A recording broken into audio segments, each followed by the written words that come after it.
राहुल गांधी को का स्वागत करेंगे, क्योंकि वहाँ शेड्यूल कास्ट के चेन्नई मुख्यमंत्री को फिर से रिपीट करने का घोषणा किया है। तो चन्नी तो चन्नी बुद्ध के समय से आ रहे हैं और घोड़े का काम वो करते थे और इसलिए वही नाम आज तक के चला आ रहा है, लेकिन लोगों को इतिहास नहीं मालूम।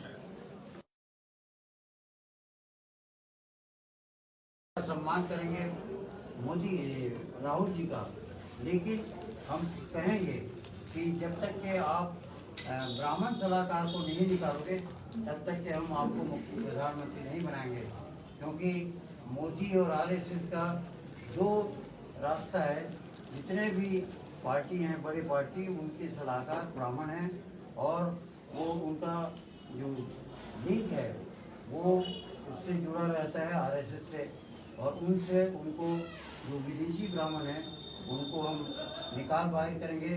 क्या फिर वो जो जिसको हमको अछूत बनाया है वो भी अछूत की तरह रहें, तभी वो यहाँ रह सकते हैं, अन्यथा गंगा से उड़कर हमको निकालना होगा। और राहुल संस्कृत्यायन जिसने ब्राह्मण ओल्गा से गंगा है, गंगा से उनको गंगा से ओल्गा हम भेजेंगे। और ये राहुल संस्कृत्यायन के किताब में लिखा है, जवाहरलाल नेहरू ने लिखा है कि ब्राह्मण इस देश के मूल निवासी नहीं है और इसलिए वो हमारे पर राज करना चाहते हैं, हमको गुलाम बनाना चाहते हैं, हमको अछूत बनाना चाहते हैं, हमको मंदिर में भटकाना चाहते हैं, मंदिर के ईश्वरवाद से और विज्ञानवाद के खिलाफ हैं। और हम इस देश में विज्ञानवादी व्यवस्था को लागू करेंगे और यदि वो रहना चाहते हैं रहें और नहीं रहना चाहते हैं तो फिर उनको गंगा से उड़कर जाना पड़ेगा। ये विदेशी ब्राह्मण लोग कर रहे हैं, उसका हम संयुक्त भारत से और सब मिलकर एसटी, ओबीसी एंड माइनॉरिटीज मिल करके उनको सबक सिखाएंगे और वो हमको अछूत मानते हैं, उनको हम अछूत बनाएंगे और उनको गंगा से उड़कर जाना पड़ेगा। ये बात हम कई बार कह चुके हैं और आज के प्रेस वार्ता में भी कह रहे हैं कि सारे देश के लोग जो मोदी के खिलाफ हैं और उन सब को हम गंगा से ओल्गा भेजेंगे।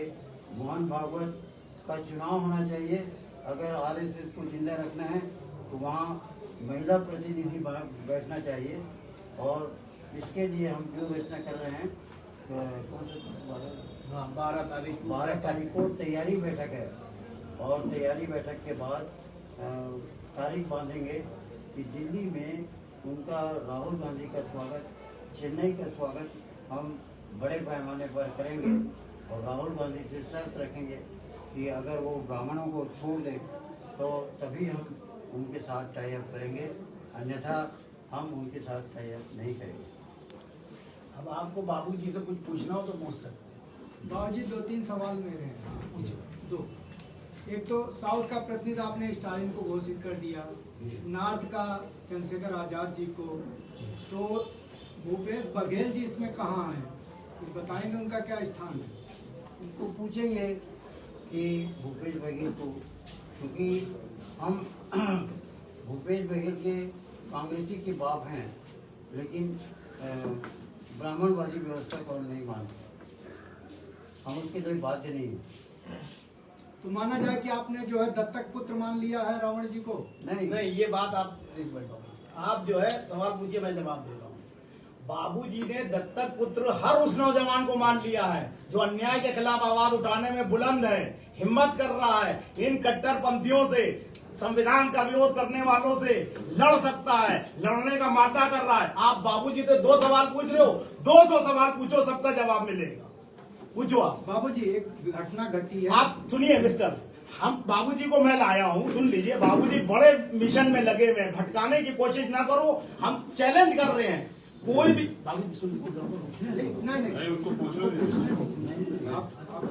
मैं पक्ष का ही सवाल पूछ रहा हूं। नहीं ठीक है, मैं बाबूजी का धन्यवाद देता हूँ कि उन्होंने चुनाव में हमें यहाँ आके मदद करी और क्योंकि ये भारतीय संविधान से चलने वाला देश है, बहुधर्मी बहुदेशीय देश है, हम सब लोग मिलकर प्रयास करेंगे कि संविधानवादी संविधान के जरिए देश चले।